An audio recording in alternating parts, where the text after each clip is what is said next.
তো বন্ধুরা দেখো, আরেকটা পার্সেল নিয়েছি।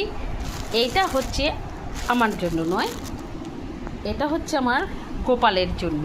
দাঁড়াও দেখাচ্ছি তোমাদের। এই যে দেখো, একটা চাদর, মানে এই রুমালের মতনই একটা চাদর। আমার দেখে পছন্দ হলো, তাই আমি নিয়ে নিলাম। ক্যামেরায় যে রঙটা দেখাচ্ছে সেটা না, কিন্তু সেটা হালকা রঙ। এ দেখো, একটা বালিশ দিয়েছে। আমিও গোপালের জন্য বালিশ বানিয়েছি, তবুও দেখলাম আমরা তো আমাদের জন্য প্রতিদিন কিছু না কিছু কেনাকাটি করছি, তো আমার ঠাকুরটা কেন বাদ যাবে? আমার ঘরের যে সদস্য, আমার ছোট্ট গোপাল, সে কেন বাদ যাবে? তার জন্য আমি কিনে নিলাম একটা গদি। এবার তার জন্য একটা খাটও কিনবো আমি, মানে হ্যাঁ, খাট কিনবো, শোয়াই একটা বেতের খাটে। এই কিনে নিলাম।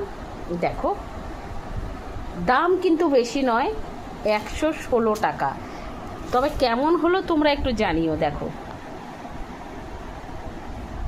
ঠাকুররা যেহেতু আমাদের সঙ্গে থাকে, তাই ওরা কিন্তু আমার মা বাবা ভাই বোন, আমার আত্মীয় স্বজন, ওদেরকে বাদ দিয়ে কিছু করা যাবে না।